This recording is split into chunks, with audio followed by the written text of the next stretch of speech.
Bismillahirrahmanirrahim. Assalamualaikum warahmatullahi wabarakatuh. Kelihatannya belum semangat nih ya jawab salamnya. Yang jawab salam dengan semangat akan cepat lulus.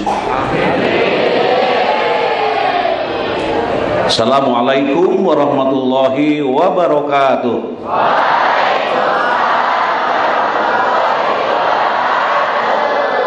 Insya Allah diluluskan oleh Pak Direktur ya.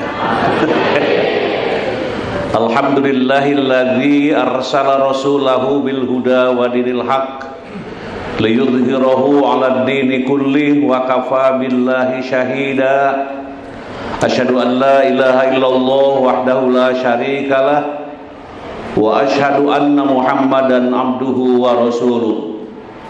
Allahumma shalli ala sayidina Muhammad wa ala alihi wa sahbihi ajma'in. Rabbi shrah li sadri wa yassir li amri wahlul 'uqdatam min lisani yafqahu qawli, amma ba'du. Qala Allah Ta'ala fil Qur'anil Karim, wa in ta'adzana rabbukum la in syakartum la azidannakum wa la in kafartum inna 'adzabi lasyadid. Al-ayat. Puji dan syukur kita panjatkan kehadirat Ilahi Rabbi Allah Subhanahu wa Ta'ala. Shalawat dan salam semoga Allah melimpahkannya kepada junjungan kita Nabi besar Muhammad Sallallahu Alaihi Wasallam, kepada para keluarganya, para sahabatnya, para pengikutnya, termasuk kita yang sudah hadir di Masjid Al-Furqan yang kita banggakan ini, atau juga tidak hadir namun tahu ada kegiatan ini. Semuanya mendapatkan rahmat berkah dari Allah Subhanahu wa Ta'ala.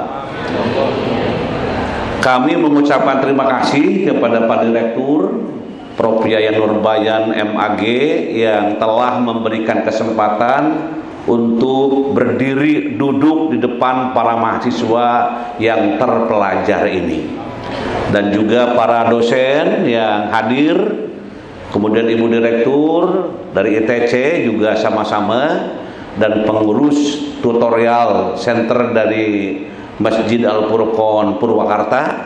Tadi begitu kami datang langsung disambut gaya Purwakarta dengan penuh senyum dan juga salam, dan itu merupakan ciri khas para mahasiswa UPI baik di pusat maupun di daerah. Kalau ada tamu selalu senyum, walaupun tamunya tak senyum tetap kita senyum. Makanya dalam bahasa lainnya itu jagalah 5 perkara, jagalah 5S dalam kehidupan sehari-hari. Tapi kalau ikon kita di ETC bukan 5S Pak, tapi 9S. Mohon dicatat, nanti kalau ada ujian soal dari Pak Direktur dijawab dengan benar ya.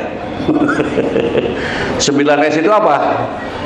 S yang pertama adalah senyum. Setelah senyum, salam. Walau sapa, salam dulu. Sudah salam, sapa. Dari mana ibu? Dan seterusnya. Setelah sapa, sopan, terus santun. Nah, di tamat Pak Direktur, mudah-mudahan seragam.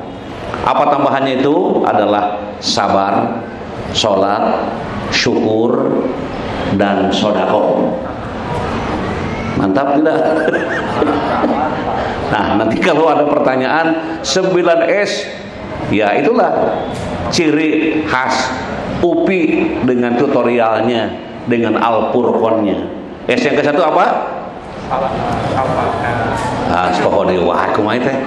Salam yang pertama adalah S yang pertama senyum. Senyumnya itu kiri kanan 2 cm, awas ya. Jangan berbeda ukurannya, simetris. Kalau senyum simetris orang itu enak. Kalau senyumnya yang 1 cm, yang kirinya 2-3 cm, orang pada lari ya. Maka senyum simetris tuh gitu. Setelah senyum terus salam, dan salam itu assalamualaikum warahmatullahi wabarakatuh. Salam itu mendoakan semoga Anda selamat, dapat rahmat dan penuh berkah gitu. Kalau tahu maknanya subhanallah ya. Tapi karena tidak tahu maknanya ya, karena kala salam itu dipermainkan. Ketemu, halo, salam, gitu aja. Kalau salam mukul mah tidak termasuk doa yang lengkap gitu. Makanya ucapannya assalamualaikum warahmatullahi wabarakatuh. Jawabannya waalaikumsalam warahmatullahi wabarakatuh. Apalagi guru masuk kelas, dosen masuk kelas, begitu mengucapkan salam untuk para mahasiswanya, di situ ada 40 mahasiswa mendoakan dosen yang seorang di depan itu. Kalau tahu hikmahnya, mungkin akan menggetarkan jiwa, menggetarkan hati. Mengapa? Didoakan oleh 40 mahasiswa setiap ngajarnya. Selanjutnya materi yang saya bawakan pada hari ini yaitu di sini kajian surah An-Nahl ayat 90. Ayat berapa? Surat naon? Surat keberapa? Tuh ngulangnya. An-Nahl surat keberapa? Cari dulu di Google dong. Wah, begitu ya. Udah ketemu belum? Surat keberapa? Masya Allah, jangan ngejawab. Oke, jadi pokoknya lihat di Al-Quran. Surat An-Nahl ayat 90, temanya mengembalikan nilai-nilai integritas kepemimpinan sebagai jawaban menghadapi krisis akhlak bangsa. Dan kami ya, penyajian tema-tema itu setiap minggu dari Al-Furqan Pusat jam 5:04 sekarang, setiap minggu itu, dan disiarkan melalui TV UPI ya, dan juga melalui YouTube itu dalam rangka mendongkrak IQ UPI gitu. Memang mahasiswa tidak tahu IQ ya, nanti dosen-dosen yang menerangkan. Nah, di sini tema yang kita gali, coba kita lihat ayatnya ada di situ. Kelihatan nggak? Ayatnya kelihatan? Oke, kita baca bareng-bareng. Mudah-mudahan dengan membaca bareng Allah akan turunkan berkah bagi kita semuanya. A'udzu billahi minasy syaithanir rajim. Bismillahirrahmanirrahim. Innallaha ya'muru bil 'adli wal ihsani wa ita'i dzil qurba wa yanha 'anil fahsya'i wal munkari wal baghi ya'idzukum la'allakum tadhakkarun. Itu surat ayat. Oke. Sesungguhnya diawali dengan kata sesungguhnya Allah menyuruh berlaku adil, berbuat kebajikan dan memberikan bantuan kepada kerabat. Dia juga melarang perbuatan keji, kemunkaran dan permusuhan. Dia memberi pelajaran kepadamu agar kamu selalu ingat. Jelas? Jelas? Apa? Nyuruh apa? Nyuruh adil. Awas. Jadi pertama Allah ini yang menyuruh adil, Allah tuh. Jadi Allah menyuruh adil. Sesungguhnya Allah menyuruh berlaku adil. Nanti adil itu apa? Nanti dibahas di dalam. Berbuat kebajikan dan memberikan bantuan kepada kerabat. Ada berapa? 3. Dan juga melarang perbuatan keji. kemunkaran dan permusuhan. Yang diperintah ada berapa? Yang diperintah ada berapa? Yang dilarang ada berapa? Nah, itu di situ ada ya.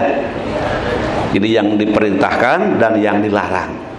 Yang diperintahkan tadi adil, berbuat kebajikan dan memberikan bantuan kepada kerabat. Yang dilarang apa? Berbuat keji, kemungkaran dan permusuhan. Jadi 3 lawan 3. Dia memberi pelajaran kepadamu agar kamu selalu ingat. Nah, ini kata Allah begitu. Sekarang kita lihat interpretasi para mufasir. Kita lihat mufasir tafsir liyadabbaru ayatih. Nah, ini al-ihsan dalam ayat ini kedudukannya di atas adil. Karena al-adil adalah memberikan hak orang lain yang menjadi beban baginya dan mengambil sesuatu yang juga menjadi hak miliknya. Di mana yang lebih tinggi? Adil atau ihsan? Nah, ihsan dalam ayat ini kedudukannya di atas adil. Mana yang tinggi? Ihsan. Setelah ihsan? Gitu ya. Sedangkan al-ihsan adalah memberi sesuatu di atas jumlah yang diwajibkan dan mengambil sesuatu lebih sedikit dari jumlah yang menjadi haknya. Nah, ini. Maka kesimpulannya adalah bahwasanya menegakkan keadilan merupakan kewajiban dan memberikan kebaikan merupakan anjuran. Di adil itu wajib, berbuat baik anjuran. Berbuat baik ya berbuat baik pada orang lain. Kalau pulang dari masjid ada sandal yang kurang beres-beres, dibereskan. Oh, gitu ya. Jadi di sini jelas ya apa yang diungkapkan. Sekali lagi bahwasanya menegakkan keadilan merupakan kewajiban. Jadi kudu adil atau wajib. Harus adil. Orang tua adil terhadap anak-anaknya. Dosen adil terhadap mahasiswanya. Mahasiswa adil terhadap orang tuanya. Ya, masyarakat adil terhadap pimpinannya. Semuanya adil. Dan memberikan kebaikan merupakan anjuran. Nah, anjuran itu sifatnya ya tawaran. Mau melakukan silakan, tidak melakukan halo, melakukan boleh, tidak melakukan masa iya, bukan tidak boleh, masa iya tidak mau kebaikan. Di kebaikan pasti dikerjakan ya. Oleh karena itu Allah meninggikan balasan bagi pelaku kebaikan. Subhanallah. Jadi kita alhamdulillah para mahasiswa kuliah itu kebaikan. Senyum dengan dosen itu kebaikan. Membantu teman itu kebaikan. Jadi luar biasa kebaikan. Sedangkan dalam tafsir Al-Madinah Al-Munawwarah nih, Allah memerintahkan untuk berbuat keadilan dan kebaikan dalam beribadah kepada Allah dengan menunaikan hak-hak manusia dengan perkataan dan perbuatan yang baik. Di kalau melaksanakan kebaikan harus dengan cara yang baik, membantu orang dengan cara yang baik. Jangan memberi uang kepada orang tapi dengan cara marah-marah, itu tidak bagus. Kamu perlu duit berapa? Nih bawa sekalian. Itu tidak bagus. Jadi kalau ada orang yang datang perlu bantuan, memberikannya dengan cara yang baik. Oke, perlu berapa? Saya siap untuk menolongnya. Maka orang yang ditolong bagaimana? Merasa berbahagia karena cara-cara yang dilakukan dengan cara yang baik. Nah, jadi Allah memerintahkan untuk berbuat baik terhadap para kerabat. Nah, ini kerabat itu siapa? Adik, kakak, terus paman, bibi, dulur, harus berbuat baik, berbuat dengan baik. dan melarang perbuatan dan perkataan yang buruk tuh, serta kezaliman dan permusuhan. Jadi tidak boleh berbuat yang buruk, memanggil orang dengan panggilan yang kurang enak, itu tidak boleh. Kalau biasanya dosen memanggil mahasiswanya Anda, saudara gitu ya, memanggilnya kan tidak maneh kemana Anda gitu ya, tapi bahasanya yang bagus. Kenapa? Karena menyenangkan hati orang. Oh gitu. Hal ini agar kalian mengambil pelajaran dari hukum-hukum yang ditetapkan oleh Allah Subhanahu wa taala. Tafsir Hidayatul Insan betafsir Quran, adil artinya menempatkan sesuatu pada tempatnya dan memberikan hak kepada masing-masing yang mempunyai hak. Tadi ada kewajiban, ada hak, ada kewajiban. Kewajiban Anda apa? Kewajiban Anda apa? Hak Anda apa? Itu ya, kun bisa ngebedakeun. Hak Anda apa? Kewajiban Anda apa? Hak Anda duduk dengan baik, kewajibannya menerima informasi. Oh, gitu. Ini dalam tafsir yang diungkapkan. Jika sebagai pemimpin, maka ia harus memenuhi kewajibannya terhadap orang yang berada di bawah kepemimpinannya. Baik ia sebagai pemimpin dalam ruang lingkup yang besar, menjabat sebagai hakim dan lain-lain. Tuh, begitu. Jadi para pemimpin pasti baik gitu. Adil juga berlaku dalam muamalah dengan memenuhi kewajibannya tanpa mengurangi hak orang lain, seperti mengurangi takaran. Siapa yang melakukan takaran? Yang suka menggunakan takaran siapa? Tukang apa? Tukang beras. Bahwa dia tukang beras ini. Apalagi yang pakai takaran-takaran tuh apalagi? Ya, jadi jangan sampai tukang beas ya, si takarannya teh diganyel dari 1 kilo dijual hanya 8 on. Nah, 2 onnya itu apa? 2 onnya apa itu? Pelanggaran. Ya, 2 on pak tepira tina 1 kilo. Lamun tina 10 ton berapa? Tuh saya itu kan saking banyaknya, maka tidak boleh ya. Makanya bagi para pedagang beras, kalau pernah melakukan itu tinggal taubat saja. Taubatna kumaha? Pulang-pulangkeun duit anu baheula meuli teh bari salah. Tuh kan hese nenganana di mana jalmana tuh. Makanya di situ adil menjadi bagian yang penting. Mengurangi takaran dan timbangan, tidak menipu dan tidak mendolimi. Ada berapa tafsir berkan? 1 tafsir apa? 2 3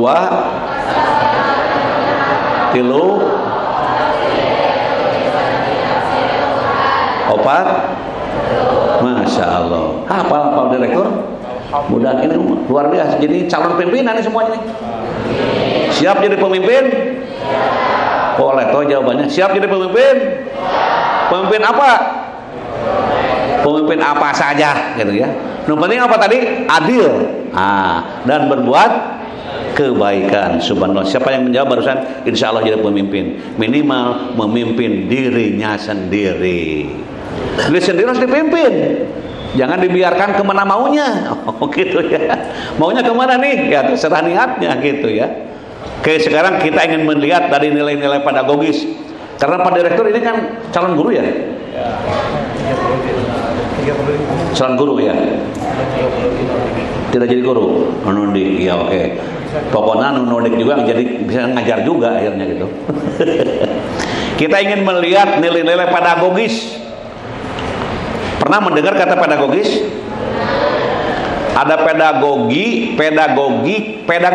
Nah, kalau orang yang belajar dasar-dasar pendidikan di semester 1 itu mengenal ada kata pedagogi, pedagogik, pedagogis. Pedagogi apa? Pedagogi Lupa lagi. Pedagogik, lupa lagi. Tulis kalau lupa mantung riweuh, ya. Kalau pedagogis, sekarang mau diterangkan gitu aja, ya. Kalau mahasiswa itu kalau ada pertanyaan itu sekarang gampang itu. Tidak usah ke Mr. Google sekarang. Apa kemana? Kepada chat? Gitu. Chat GPT itu, makanya di ITB itu kalau ujian tidak boleh ada HP, tidak boleh ada laptop. Karena manusia itu ngajawabnya lewat chat itu. Chat itu. Dan semuanya itu dianggap benar. Nah, jadi yang asli otaknya nih gimana nih? Oh, gitu ya. Tapi kalau sedang ada pengajian, kajian, ada kuliah, ditanya oleh dosen, enggak usah riweuh, tinggal langsung chat GPT dipasang, langsung tanyakan, tolong sampaikan, tolong jawab segera, saya ingin menjawab, langsung chat GPT akan menjawab. Pernah pakai itu? Punya itu problemnya? Ada. Nanti di-download. Nah, di-download deh. Iya, diunduh teh kumaha? Ya dicolok-colok kayak gitu nya keluar. Kalau nanya apa saja, misalnya angeun lodeh teh naon? Nah, langsung menjawab gitu. Apapun gitu. Sekarang tidak susah. Bahkan konon kabarnya ya, bahwa pendidikan ke depan itu akan menjadi rumit bila tidak mengikuti gerak langkahnya IT tuh gitu. Maka di mana-mana kan IT sekarang sedang meuweuh gitu. Makanya di sini ada nilai-nilai pedagogis. Jadi nilai-nilai yang bersifat pendidikan. Kalau pedagogi, ilmu mendidik. Nah, gitu ya. Kalau pedagogi tadi ada pedagogik ya, bagaimana mengajar gitu. Kalau pedagogis adalah sifat-sifat mendidik, nilai yang bersifat mendidik. Dari ayat yang tadi, ayat 90 surat apa? An-Nahl menekankan. Nah, ini. Menekankan pentingnya keadilan sebagai prinsip utama dalam memimpin. Tuh. Jadi prinsip utama dalam memimpin, perlu pentingnya keadilan. Keadilan mencakup keputusan yang adil dan tidak memihak, serta kebajikan yang memperlakukan semua orang dengan setara. Dalam konteks pendidikan, nilai ini mengajarkan pentingnya bersikap adil terhadap semua siswa tanpa pandang bulu dan memperlakukan mereka dengan setara. Karena ini calon guru, calon pemimpin, semua itu guru punya tugas. Dosen, guru, orang tua, tokoh masyarakat itu adalah pendidik. Tugas guru itu apa? Tugas guru apa? Apa? Tugas guru itu ada berapa? Ada banyak. Tugas guru itu hanya 3. 1 mendidik, 2 mengajar, 3 melatih. Halo? Tugas guru itu berapa? 1, 2, 3. Masya Allah. Untung datang kan jadi apal, gitu kan? Ada kata ini pendidikan. Pendidikan itu apa pendidikan? Pendidikan apa? Udah pernah mendownload definisi pendidikan? Belum ya, sekarang dengarkan aja. Pendidikan adalah upaya sadar dan terencana dalam mengembangkan potensi peserta didik agar menjadi manusia yang berubah ke arah yang lebih baik. Ketangkap? Nanti ada YouTube-nya nanti. YouTube tinggal diputar. Siap buka YouTube? Ya, kotanya kudu aya katanya. Ulangi, pendidikan itu adalah upaya sadar dan terencana dalam mengembangkan potensi peserta didik agar menjadi manusia yang berubah ke arah yang lebih baik. Di handapnya tulis Sofyan Sauri ya. Nanti kalau diserang orang kan, kata siapa ini? Sofyan Sauri. Udah aman gitu. Tapi kalau ngambil putot harus sama kata-katanya. Ada yang hafal? Ada yang hafal? Diberi hadiah, ada yang hafal? Halo? Ayo hafal? Geus teu jadi hadiahna, kumaha jadi. Diulangi, upaya, sadar, dan terencana dalam mengembangkan potensi peserta didik agar menjadi manusia yang berubah ke arah yang lebih baik. Anda kuliah dirubah supaya lebih bagus. Lebih bagus apanya? Lebih bagus pikirannya, lebih bagus perasaannya, lebih bagus perbuatannya melalui perkuliahan. Di mana? Di Kamda Purwakarta. Direkturnya siapa? Harus hafal katanya ya. Nah, itu. Jadi dibuat Anda lebih bagus. Maka tugas Prof. di sini bagaimana membuat mahasiswa cerdas, bagaimana membuat manusia beriman, dan bagaimana membuat manusia beramal. Makanya cerdas otaknya, lembut hatinya, terampil tangannya dalam hal-hal yang positif. Dalam bahasa pesantrennya apa itu? Pikir, zikir, ulangi, pikir, zikir, satu lagi apa? Ikhtiar. Sebutkan satu. Nah, pikir itu menggambarkan ilmu. Berpikir, berilmu. Buktinya 3 tahun, 2 tahun lulus. Ah, gitu. Kalau S1 berapa tahun? Berapa ya dia? Sama aja di Bandung ya, 4 tahun. Kemarin ada yang ujian doktor 18 bulan gitu kan. 18 bulan jadi doktor, luar biasa. Itu orang super hebat dan super pinter, turutannya gitu. Katurutan mau. Ada hari-hari ini yang ujian doktor di UI kuliahnya itu 18 bulan kalau nggak salah, 3 semester saja. Turutannya berarti orang itu cerdas. Karena memang dia itu dibekali tentang ilmu, dikuatkan keyakinannya, dituluskan perbuatannya. Maka zikir, pikir, dan ikhtiar. Oke. Kunci pendidikan itu ada 3 tadi. Apa kunci pendidikan? Kunci pendidikan ada 3 apa? Satu tadi? Kunci pendidikan itu apa? Upaya, sadar, dan terencana. Nah itu. Eta kata kuncinya, pendidikan teh upaya, usaha. Makanya dosen, guru, orang tua mengajar Anda itu upaya. Yang mencerdaskan itu bukan dosen, bukan guru, bukan orang tua. Siapa? Yang membuat Anda jadi bagir siapa? Allah Subhanahu wa taala. Makanya sebelum belajar teh mental-mental ke Allah, Rabbi zidni ilma warzuqni fahma. Kalau dosen, para mahasiswa tahajud jam 3, doakan dosen-dosenmu. Dosen tahajud jam 3, doakan mahasiswa.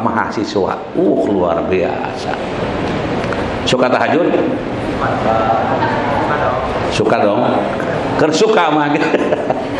Oke, jadi pentingnya keadilan sebagai prinsip utama dalam memimpin. Nah, keadilan mencakup keputusan yang adil, tidak memihak, awas ya. Orang tua tidak memihak, dosen tidak memihak, semua dengan adil, tidak memihak, serta kebajikan yang memperlakukan semua orang dengan setara. Apa setara? Apa setara? Sama. Semuanya mahasiswa aku, gitu. Semuanya mahasiswa kita. Semuanya mahasiswa yang sedang belajar tuh. Nah, dalam konteks pendidikan, nilai ini mengajarkan pentingnya bersikap adil terhadap semua siswa tanpa pandang bulu dan memperlakukan mereka dengan setara. Makanya dosen itu kalau sedang mengajar melihat kepada seluruh mahasiswa. Lihat ke sebelah kanan, lihat ke sebelah kiri, lihat ke tengah-tengah. Jangan terus ka ditu ya. Ke kanan terus. Ada ke kirinya kapan ini teh? Nah, nanti anak protes. Itu yang pertama.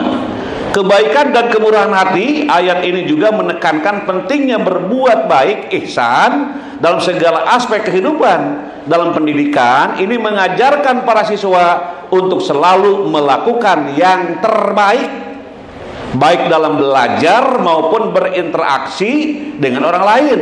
Para guru juga didorong untuk menunjukkan kasih sayang dan keikhlasan dalam mendidik. Subhanallah ya. Kalau nanti ikhlas mengajar, ikhlas, pokoknya ikhlas. Dan ikhlas itu sikap hati dalam menghadapi segala perbuatan hanya berserah diri kepada Allah.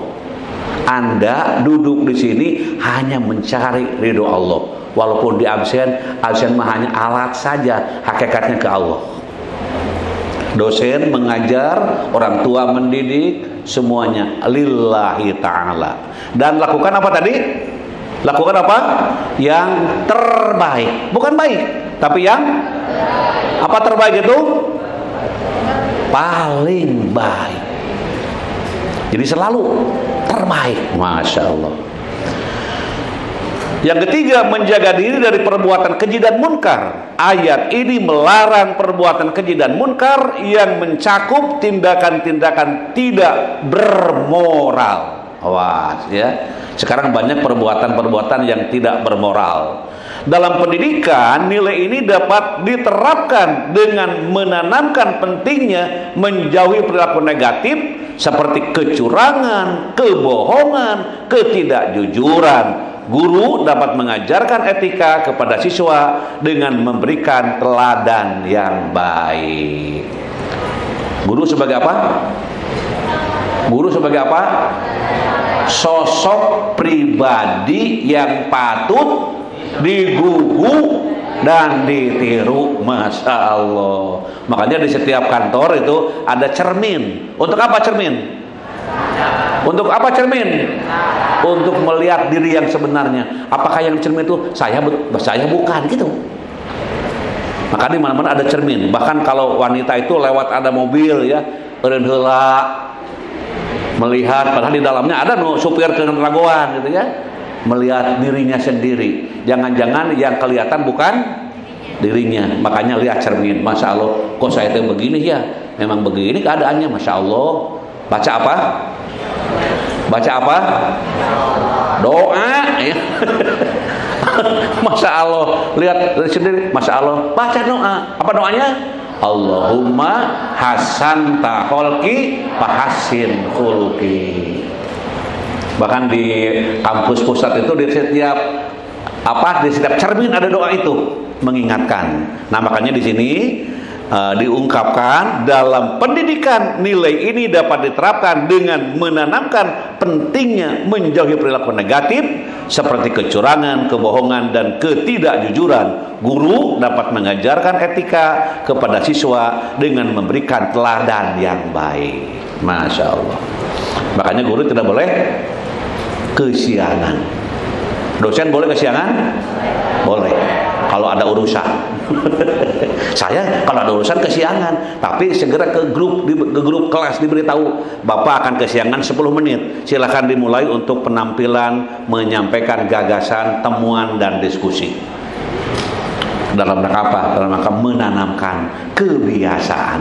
Karena memang manusia itu ya bagaimanapun memiliki moral. Ada moral, ada nilai, ada etika, ada susila, ada sopan santun, ada karakter, ada akhlak, tata krama, apalagi adab, apalagi norma. Ada berapa persen? Halo, ada berapa?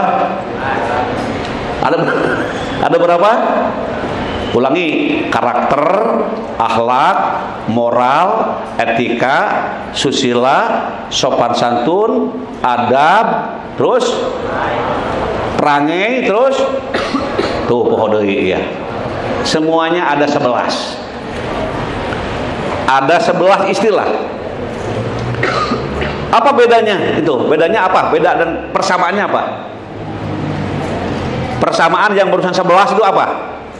Perbedaannya, kalau akhlak sumbernya dari Quran dan Sunnah, kalau yang lainnya sumbernya masyarakat dan budaya. Karakter itu budaya dan masyarakat. Etika sama, sopan santun sama dalam sumbernya, sumber kajiannya. Sedangkan akhlak sumber kajiannya adalah Al-Quran dan Sunnah. Sosok pribadi siapa di Al-Quran dalam akhlak? Cerminan Nabi Muhammad SAW. Allah menerangkan bahwa beliau itu sebagai sosok pribadi yang apa? Yang uswatun hasanah. Ada yang hafal ayatnya? Laqad kana lakum fi Rasulillahi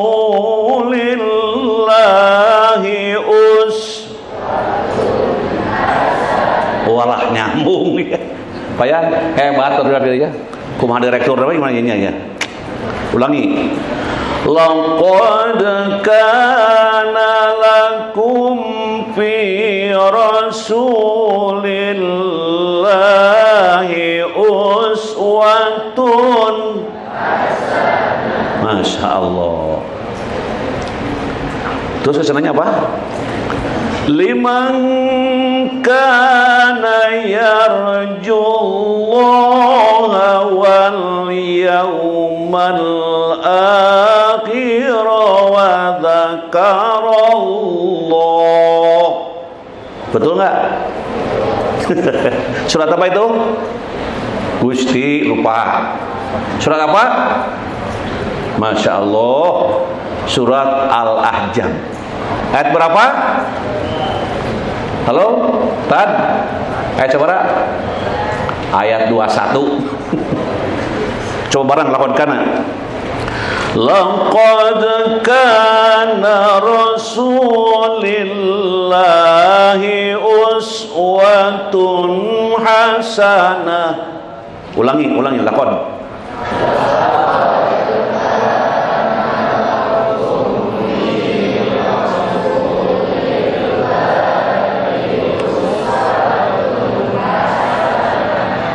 Jadi contoh suri teladan yang ada pada pribadi Rasul adalah sebagai contoh dalam kehidupan. Bisa mencontoh Rasul? Siap mencontoh Rasul? Apanya yang dicontoh dari Rasul? Akhlak mah gede teuing. Cok naon anu dicontoh ke Rasul apanya? Ada 3 yang patut dicontoh dari Rasul. Ayo, satu apa? 1 ucapannya, 2 perbuatannya, 3 tindakannya. Dalam bahasa pesantren, qaulun wa fi'lun wa takrirun. Sebutkan.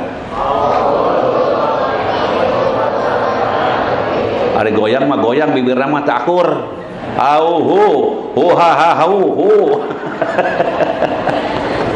Qaulun wa fi'lun wa takrirun. Masya Allah. Ucapan. Yang keempat, kepemimpinan yang berintegritas. Mengembalikan nilai-nilai kepemimpinan yang berintegritas berarti menanamkan pentingnya kejujuran, tanggung jawab, dan komitmen dalam menjalankan tugas. Dalam pendidikan ini dapat diterapkan dengan memberikan siswa tanggung jawab dan peran kepemimpinan di dalam kelas atau organisasi sekolah, sehingga mereka belajar memimpin dengan nilai-nilai tersebut. Nah, ini kepemimpinan yang menyangkut dengan nilai-nilai berintegritas tuh, gitu ya. Oke, krisis akhlak sekarang. Apa krisis akhlak? Krisis akhlak apa? Krisis akhlak apa tuh? Akhlak jelek lah gitu ya. Krisis akhlak yang tengah melanda bangsa, awas ini, merupakan tantangan serius yang membutuhkan solusi komprehensif. Nah ini, jadi semuanya ini harus serius menghadapinya. Orang tua serius, kampus serius, masyarakat serius. Bagaimana membentuk akhlak yang betul-betul akhlak yang terpuji. Salah satu kunci untuk mengatasi masalah ini adalah dengan memperkuat nilai-nilai integritas dalam kepemimpinan. Pemimpin yang berintegritas akan menjadi contoh bagi masyarakat. Tindakan dan sikapnya akan menginspirasi orang lain untuk berperilaku baik. Tadi ada kata-kata akhlak. Apa arti akhlak? Akhlak apa?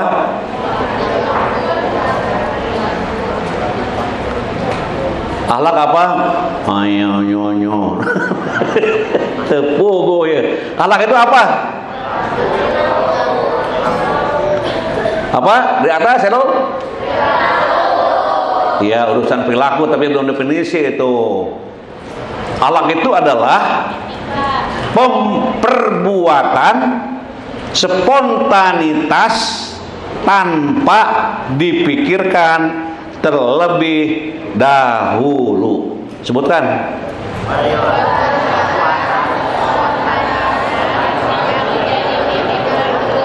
Jadi akhlak itu perbuatan spontanitas tanpa dipikirkan terlebih dahulu, karena sudah diterapkan akhlak itu di rumah. Makanya pendidikan di dalam keluarga, pendidikan yang pertama dan utama, karena di situ menanamkan habituasi, pembiasaan akhlak dilakukan. Kata ibunya, "Nak, kalau makan jangan bunyi ya." Akhlak itu. "Nak, kalau pakai baju yang bener ya." "Nak, kalau makan pakai tangan kanan ya." Tuh baik. Baca bismillah dong. Di mana itu terapannya? Di rumah. Itu sudah diajarkan spontanitas. Begitu ada makanan langsung bismillahirrahmanirrahim, langsung makan. Kenapa langsung makan? Kenapa baca bismillah? Karena sudah diterapkan di rumah tangga itu. Makanya orang tua di rumah ya, kalau bertengkar suami istri jangan di depan anak-anak. Kalau bertengkar di mana? Di belakang. Anak-anak sebelah tidur. Anak-anak tidur, dikunci pintunya, baru bicara, "Mama, hayu urang pasea ayeuna." Tuh. Nah, ayeuna lain tadi pan budak geus sarare. Tah, baru gelut di situ berdua. Atau jadi cenah gelut mah, nah urang ganti gelut nu sejen. Tah, gitu ya. Itu tuh. Jadi salah satu kuncinya untuk mengatasi masalah itu akhlak. Ulangi, akhlak itu apa?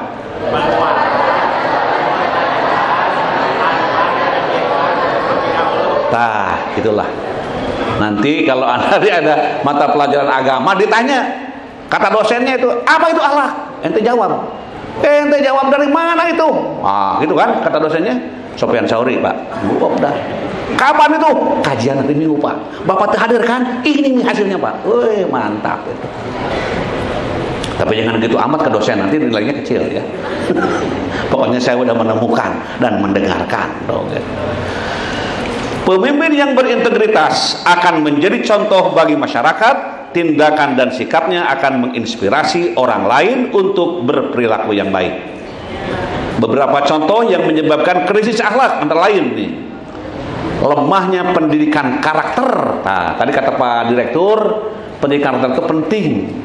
Bahkan UPI memiliki karakter-karakter yang indah, menarik, dan mempesona. Oh gitu. Karakter itu apa?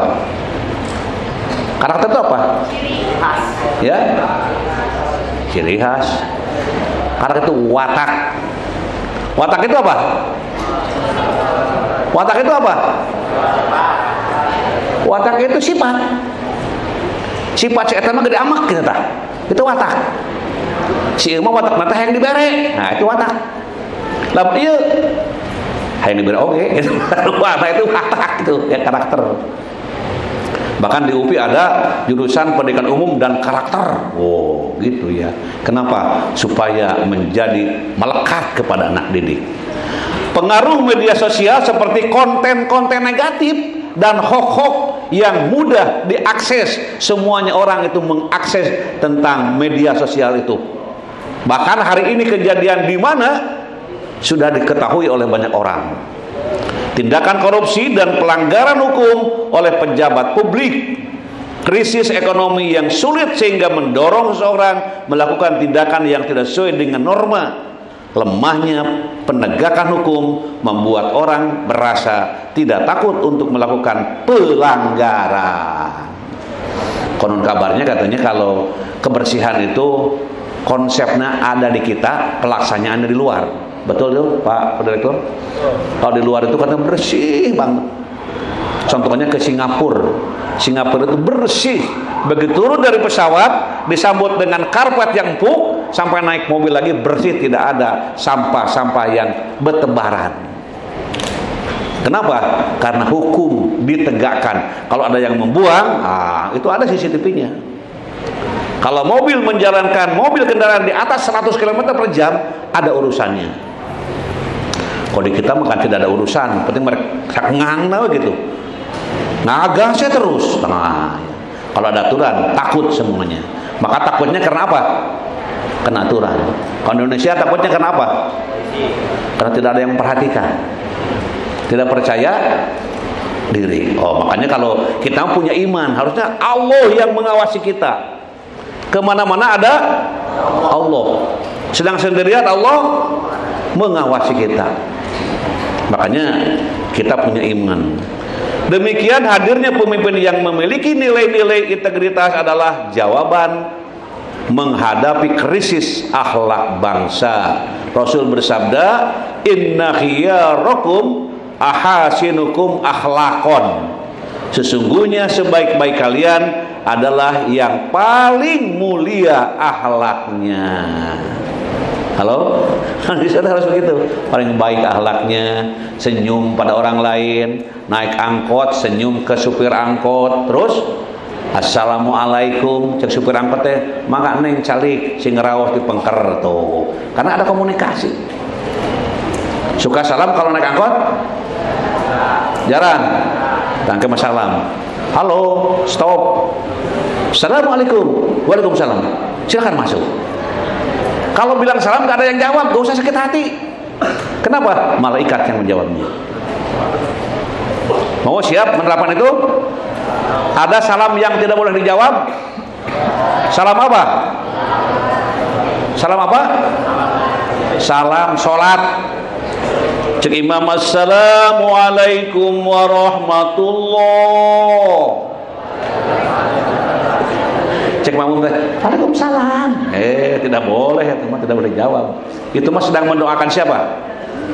Sedang mendoakan makhluk yang di sebelah kanan tak ada batasnya, dan makhluk yang ada di sebelah kiri tak ada batasnya. Makanya ketika salam suka melihat, assalamualaikum warahmatullahi wabarakatuh. Melihat ke sholat. Assalamualaikum warahmatullahi wabarakatuh. Melihat ke sebelah sana. Artinya makhluk-makhluk yang ada di sebelah sana kena dengan doa yang tadi. Dengan tegaknya pemimpin yang berintegrasi, maka rakyatnya akan terbenahi dan mengikuti suri tauladan yang dijadikan panutan. Makna pemimpin dan kepemimpinan merupakan dua elemen yang saling berkaitan. Artinya kepemimpinan merupakan cerminan dari karakter perilaku pemimpinnya. Kepemimpinan dalam Islam bukanlah sekedar jabatan atau kekuasaan, melainkan amanah besar yang diberikan oleh Allah Subhanahu wa taala. Seorang pemimpin muslim dituntut untuk menjadi teladan, mengayomi, membawa umat menuju kebaikan. Sekarang insya Allah para pemimpin di DPR ya, itu pemimpin yang dipilih oleh masyarakat, mudah-mudahan menjadi pemimpin yang dibanggakan Allah Subhanahu wa taala. Di antaranya ingat kepada rakyatnya. Nah, hadis Nabi ataupun Allah berfirman, oke baca bareng ini. Kelihatan dari belakang? Oke, kita lihat, gunakan mata untuk melihat. Wa il qala rabbuka lil malaikati inni ja'ilun fil ardi khalifah. Terus qalu ataj'alu fiha man yufsidu fiha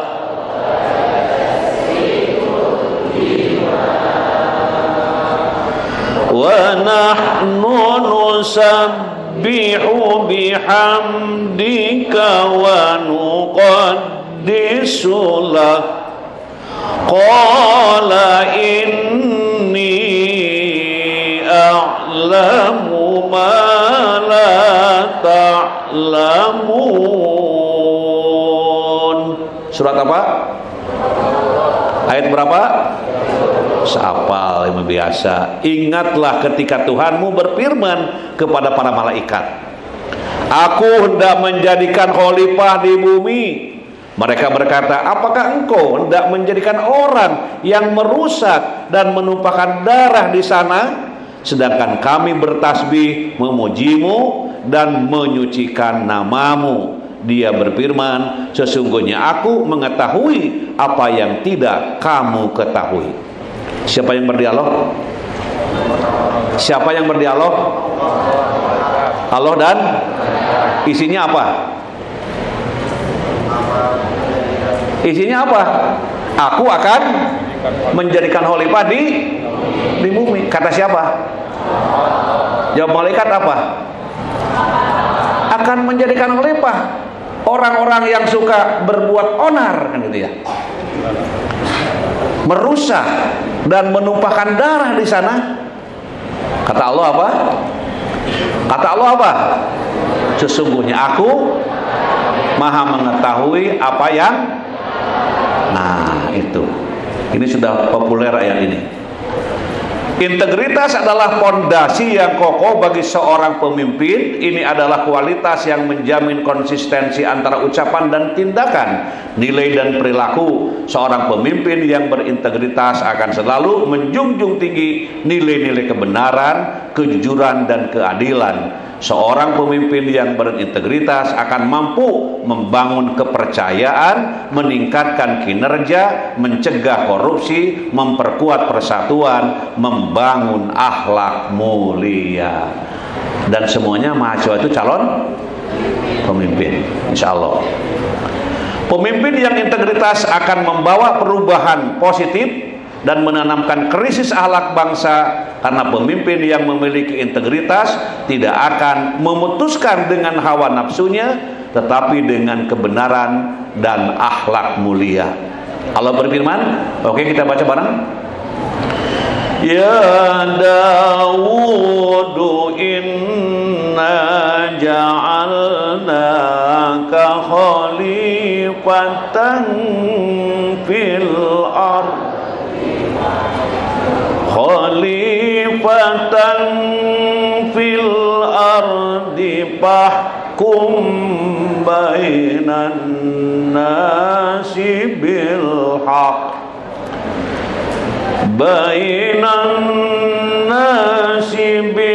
haqqi wa la tattabi'il hawa fayudillaka an sabilillah.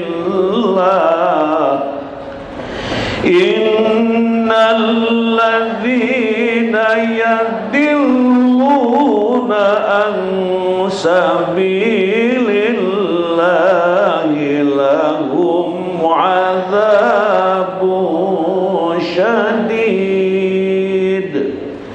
Adzabun syadidum nasu yaumal hisab. Allah berfirman, wahai Daud. Siapa Daud? Nabi Daud.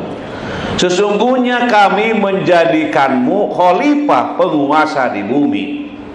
Maka berilah keputusan perkara di antara manusia dengan hak, dan janganlah mengikuti hawa nafsu, karena akan menyesatkan engkau dari jalan Allah.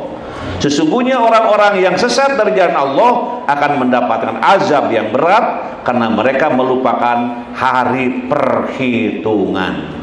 Dalam tafsir Al-Wajid, ayat ini menunjukkan bahwa seorang pemimpin harus bersikap adil, amanah, dan mendahulukan kepemimpinan umum daripada kepemimpinan pribadi. Seorang pemimpin yang memiliki nilai integritas akan menciptakan lingkungan saling mencintai, saling mendoakan di antara umatnya. Masya Allah. Kita kalau bertetangga dengan yang lain kan saling mendoakan. Kalau Anda akan berangkat ke sini, minta izin ke siapa? Ke orang tua. Terus kepada siapa lagi? Kerabat. Minta doanya, saya kuliah di UPI, alhamdulillah diterima di UPI Purwakarta. Waduh, luar biasa. Oke, kita baca hadis. Khiyaru a'immatikumul ladzina tuhibbunahum wa yuhibbunakum wa yusalluna 'alaikum wa tusalluna 'alaihim. Wa syirarun a'immatikum alladzi tubghidunahum wa yubghidunakum wa tal'anunahum wa yal'anunakum. Apa artinya? Sebaik-baik pemimpin kalian adalah orang-orang yang kalian cintai dan mencintai kalian. Kalian mendoakan mereka dan mereka pun mendoakan kalian. Dan seburuk-buruk pemimpin kalian adalah orang yang kalian benci dan membenci kalian, kalian melaknat mereka dan mereka pun melaknat kalian. Ini gambaran apa? Gambaran apa? Pemimpin apa? Pemimpin yang baik dan yang tidak baik. Tuh. Kita insya Allah pemimpin yang baik. Nilai-nilai integritas kepemimpinan di sini adil. Nah, ini. Ya ayyuhalladzina amanu atiullaha wa atiur rasula wa ulil amri minkum fa in tanaza'tum fi syai'in farudduhu ila Allahi wa rasul in kuntum tu'minuna billah wal yaumil akhir dzalika khairun wa ahsanu ta'wila. Wahai orang-orang yang beriman, taatilah Allah dan taatilah Rasul Nabi Muhammad serta ulul amri pemegang kekuasaan di antara kamu. Jika kamu berbeda pendapat tentang sesuatu, kembalikanlah kepada Allah dan Rasul. Jika kamu beriman kepada dan hari akhir, yang demikian itu lebih baik bagimu dan lebih bagus akibatnya di dunia dan di akhirat. Kedua apa? Kedua apa? Amanah. Ketiga, halo, ketiga, jujur. Ada nggak di situ? Ada nggak? Wah, lihat ya. Ulangi. Ketiga apa? Ini telat nih. Wah, telat si Ujang nunutan. Ulangi, nomor satu apa? Balik di tukang. Kedua, katilu. Coba lihat hadis ini ya. Ini bagus nih hadis ini. Sini dari Abdullah bin Mas'ud radhiyallahu anhu, ia berkata, Rasulullah bersabda, hendaklah kalian selalu berlaku jujur, karena kejujuran membawa kepada kebaikan dan kebaikan mengantarkan seseorang ke surga. Dan apabila seorang selalu berlaku jujur dan tetap memilih jujur, maka dicatat di sisi Allah sebagai orang yang jujur. Dan jauhilah oleh kalian berbuat dusta, karena dusta membawa seorang kepada kejahatan dan kejahatan mengantarkan seorang ke neraka. Dan jika seorang senantiasa berdusta dan memilih kedustaan, maka ia dicatat di sisi Allah sebagai pembohong. Kalau suka bohong nih, sedang jadi mahasiswa bohong, nggak lulus bohong, terus jadi tukang bohong, Allah catat di sisinya si bohong. Kalau ada orang jujur, ujian jujur ya, ke orang tua jujur, ke dosen jujur, jadilah dia orang jujur, Allah catat sebagai apa? Orang jujur. Subhanallah. Pemaaf. Alladzina yunfikuna fis sarra'i wad dharra wal kadhiminal ghaidha wal 'afina 'anil nas wallahu yuhibbul Ini ciri apa? Ciri orang yang takwa. Orang yang takwa itu orang yang selalu berinfak, baik di waktu lapang maupun sempit. Orang-orang yang mengendalikan kemurkaannya, ya, dan orang-orang yang memaafkan kesalahan orang lain. Allah mencintai orang-orang yang berbuat kebaikan. Ada berapa ciri?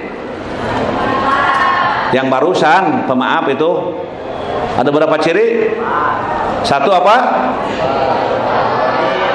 Satu, suka berinfak. Dua, iya, kedua suka mengendalikan amarah. Yang ketiga, suka memaafkan kesalahan orang. Ada berapa? Satu, dua, tiga. Memaafkan orang itu gini, kalau orang lain salah kepada kita, kita maafkan.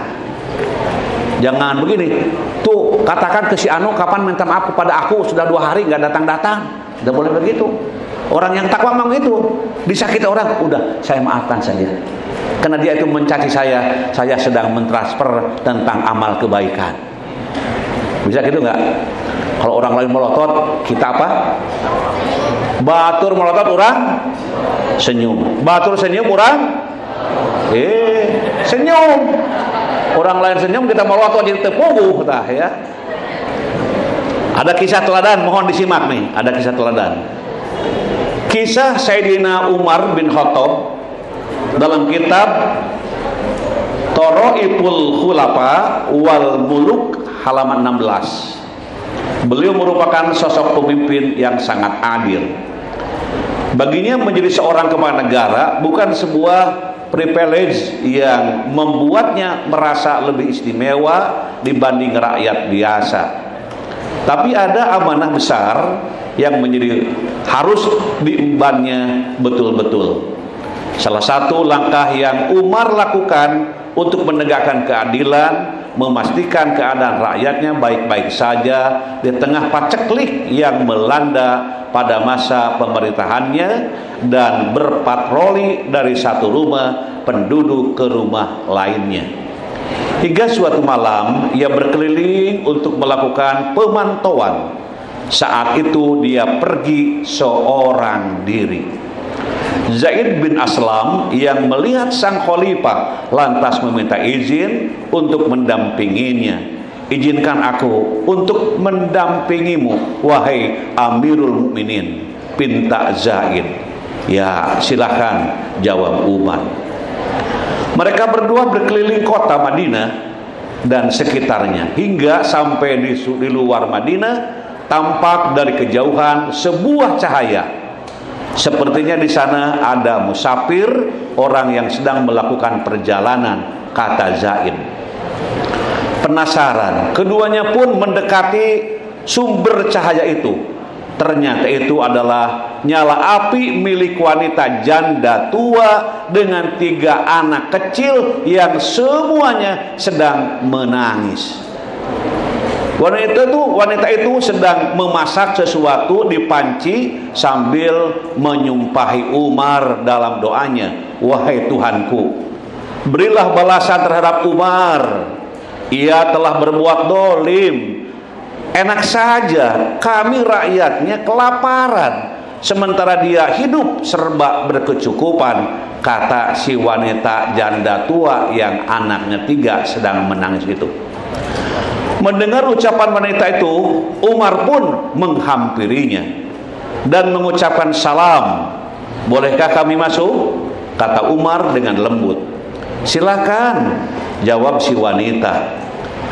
Dia tidak tahu bahwa laki-laki yang menghampirinya adalah sang khalifah. Umar menanyakan tentang kondisinya dan keadaan anak-anaknya. Kami datang dari jauh. Aku dan anak-anakku kelaparan. Aku tidak punya apa-apa dan tidak bisa berbuat apa-apa, terang wanita itu dengan nada sendu. Lalu apa yang kau masak di panci ini? Itu hanya air mendidih agar anak-anakku mengira aku sedang memasak makanan. Dengan begitu mereka akan terhibur.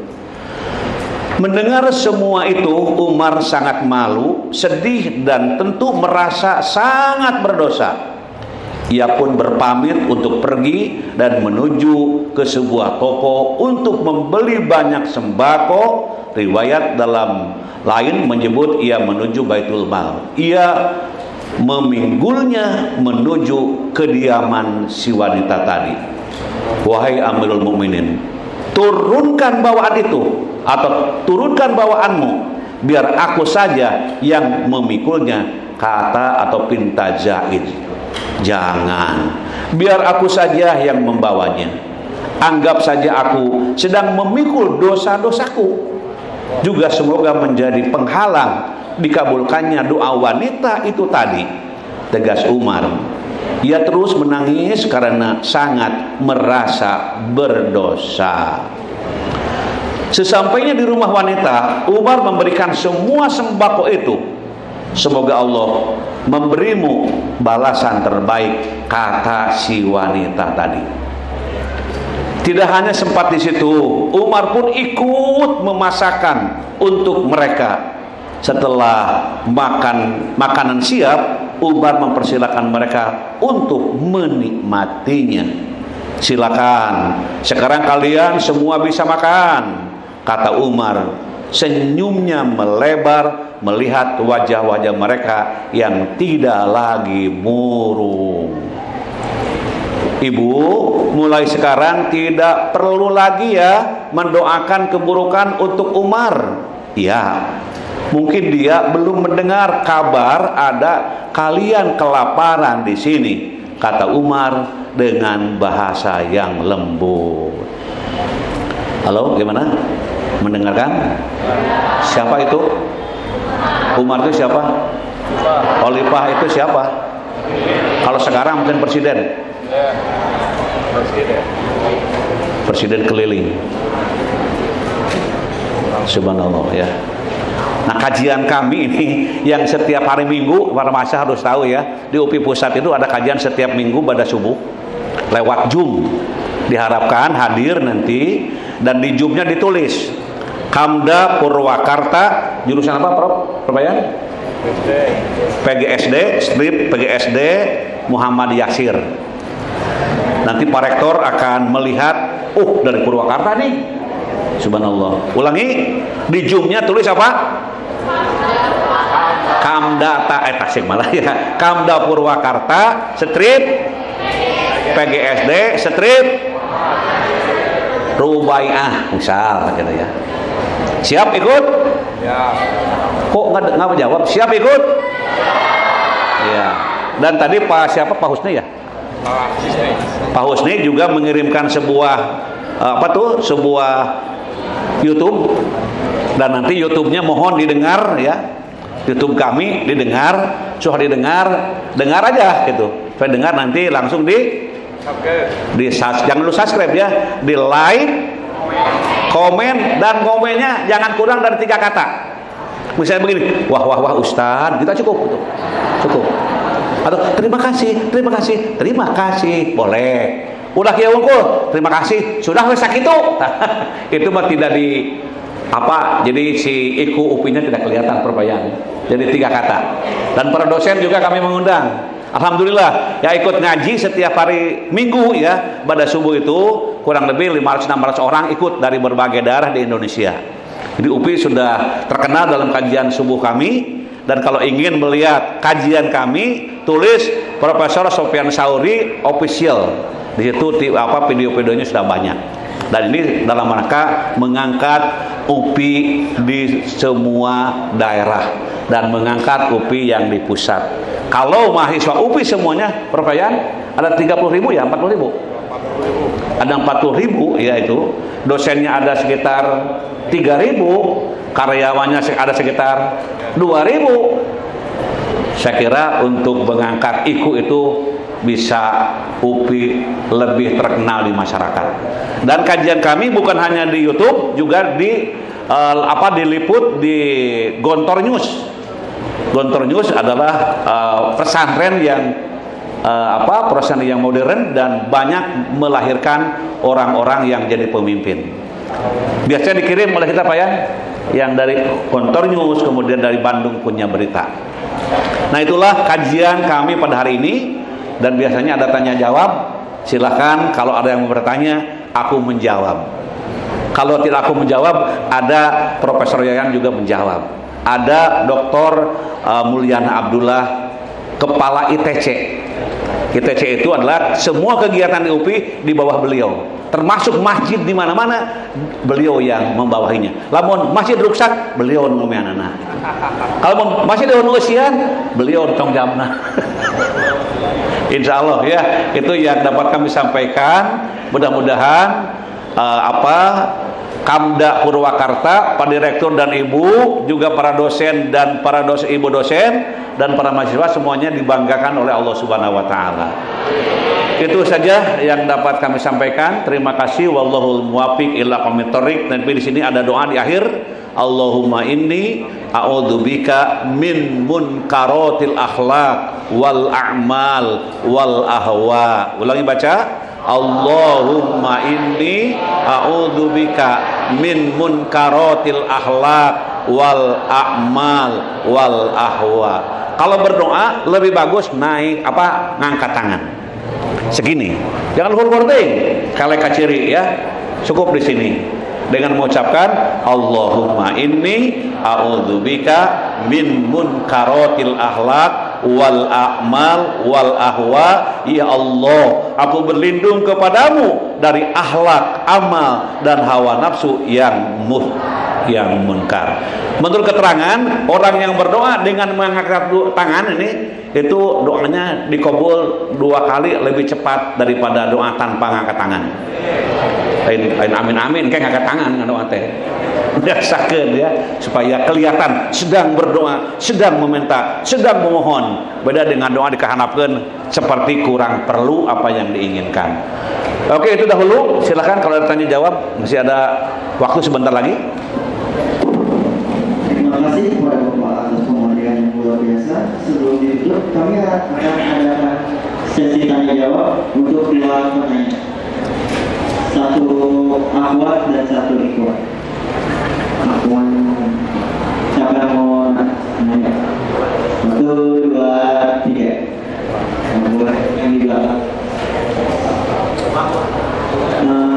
Sebutkan nama nih sama prodinya. Bangun, serat.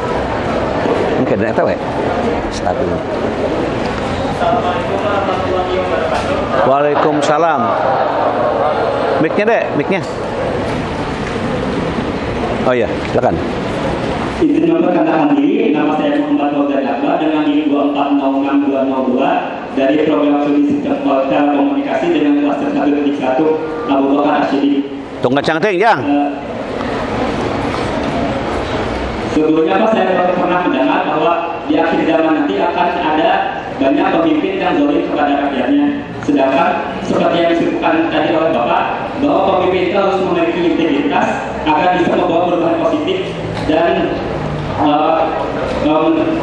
menangani krisis alam. Makanya pertanyaannya, bagaimana seharusnya kita sebagai mahasiswa dan juga rakyat Indonesia dalam menyikapi pemimpin yang zalim? Dan apakah mungkin di suatu masa nanti akan datang pemimpin atau khalifah yang membawa perubahan kepada umat? Terima kasih.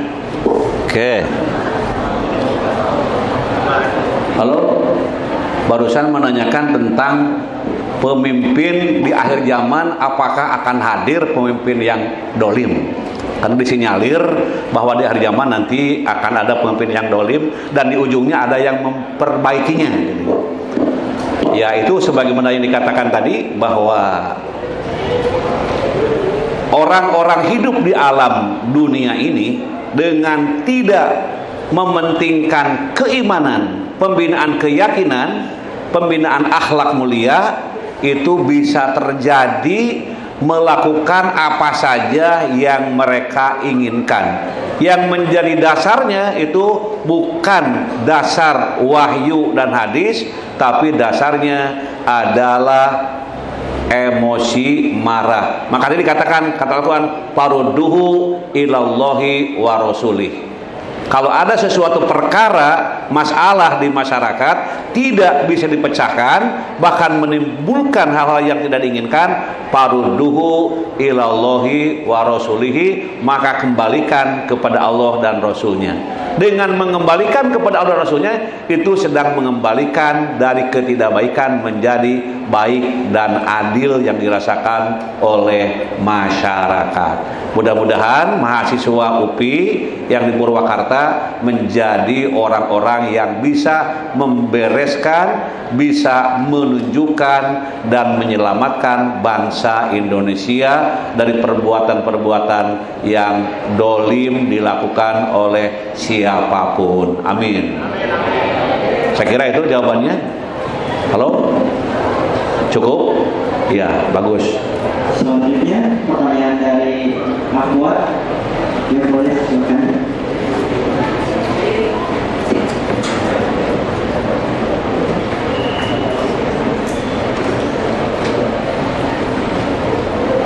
Baik, bismillahirrahmanirrahim. Assalamualaikum warahmatullahi wabarakatuh. Waalaikumsalam.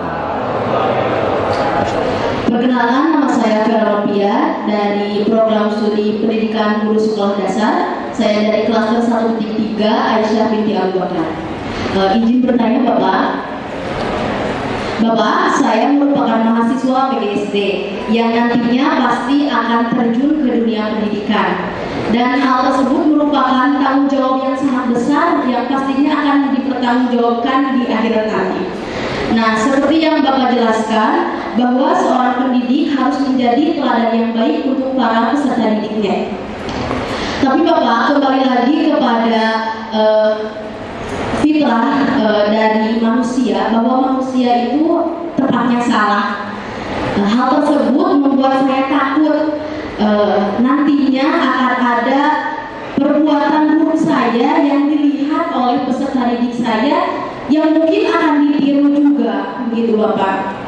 Nah, di sini saya ingin meminta pendapat dari Bapak mengenai hal tersebut dan saran atau masukan dari Bapak agar saya tidak merasa takut dan lebih siap menghadapi masa depan saya nanti. Terima kasih Bapak. Assalamualaikum warahmatullahi wabarakatuh. Waalaikumsalam. Jadi takut jadi guru, takut salah. Kalau nanti salah saya disiksa. Lebih baik saya tidak jadi guru saja.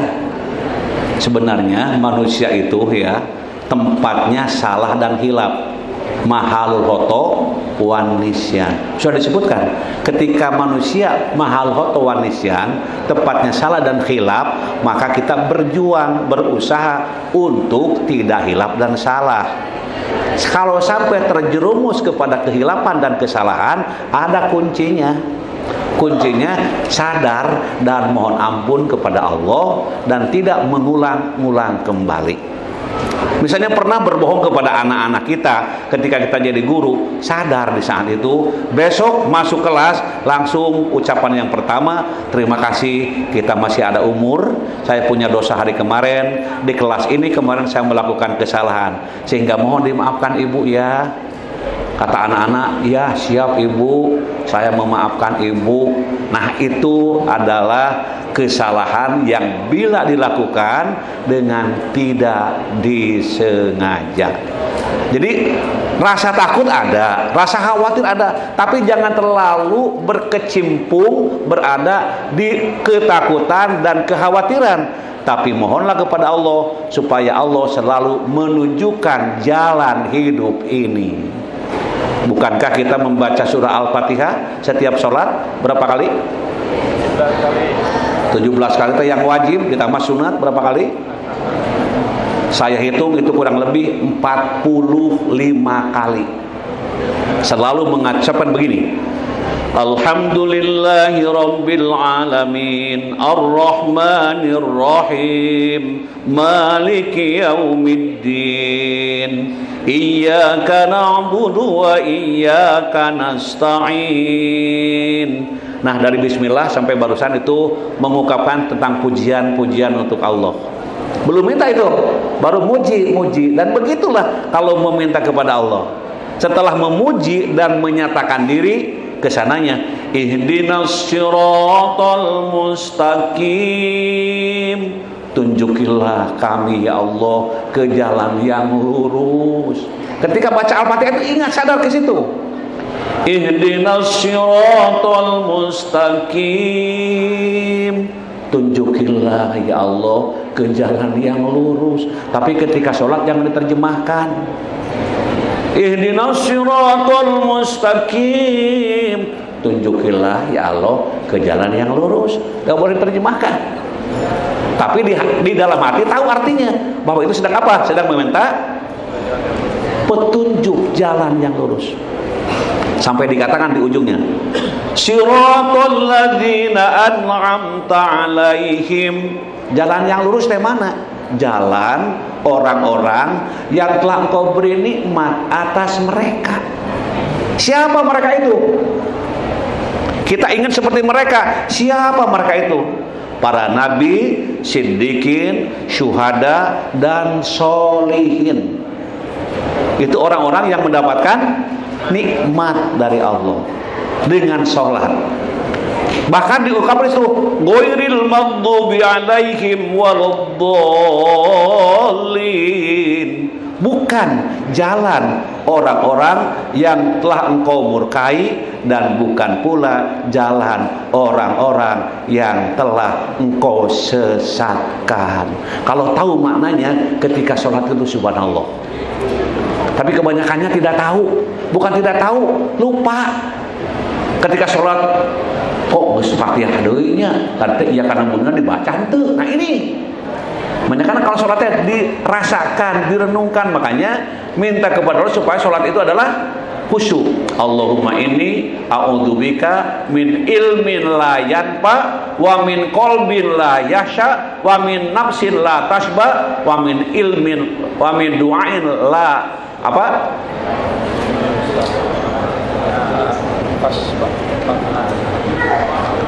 Wa min du'ain la yashba, ya itu. Ulangi itu, pasti itu ada kekeliruan. Nah ini apal yang demikian. Allahumma inni a'udzubika min ilmin la yanfa, wa min qalbin la yahsha, wa min nafsin la tashba, wa min da'watin la yustajabu laha. Hafal itu? Hafal? Ya hafal kan? Bukan dihafal, dibaca. Subhanallah. Jadi sebenarnya sholat itu ya dengan baca Al-Fatihah. Saya tanya, bismillah berapa huruf? Can hitungnya. Can hitung kan? Hitung berapa? 19. Fatihah berapa huruf Fatihah? Suara Fatihah 139 huruf. Setiap huruf dibalas oleh Allah 10 kebaikan. Kalau Anda baca bismillah, bismillahirrahmanirrahim, pakai baju baca bismillah, pakai sendal baca bismillah, mau makan baca bismillah, 19 huruf kali 190 kali kebaikan, cuman bismillah aja. Nah ini sholat ya harus khusyuk. Dan khusyuk itu memang sadar. Sadar itu saya sedang sholat. Karena kebanyakannya sedang tidak sholat, sedang ke pasar, sedang mengerjakan tugas tuh. Padahal ke sholat itu. Nah makanya minta kepada Allah supaya khusyuk. Nah jadi ketika membuat salah, tidak usah khawatir, Allah itu Ghafurun Rahimun. Maka ketika sujud terakhir baca doa, Allahumma inni dzolamtu nafsi dzulman katsira wa la yaghfiru dzunuba illa anta faghfirli maghfiratan min indika warhamni innaka antal ghafurur rahim. Hafal? Hafal? Nah, di pedonya ada nanti ya. Ulangi, Allahumma inni dzolamtu nafsi dzulman katsira wa la yaghfiru dzunuba illa anta faghfirli maghfiratan min indika warhamni innaka antal ghafurur rahim. Di situ menyatakan begini, ya Allah saya telah mendolimi dengan kedoliman yang banyak. Itu luar biasa kalimatnya. Makanya kita setiap pada sholat membaca apa? Assalamualaikum warahmatullahi. Assalamualaikum warahmatullahi wabarakatuh. Baca apa? Baca istighfar. Istighfar, istighfar, istighfar, istighfar. Betul salah? Salah. Apa harusnya? Astaghfirullahaladzim, astaghfirullahaladzim, astaghfirullahaladzim, alladzi la ilaha illa huwal hayyul qayyum wa atubu ilaihi. Berapa kali? 3. Kalau tadi adalah ilah syarikan dan seterusnya itu. Baca nanti di ujung subhanallah. Tapi jangan lupa ya, setelah istighfar terus baca apa? La ilaha illallah syarika lahul mulku wa lahul hamdu wa huwal qadir 10 kali. Setelah itu kemudian baca apa? Baca Allahumma antas salam wa minkas salam wa ilaika ya'udus salam.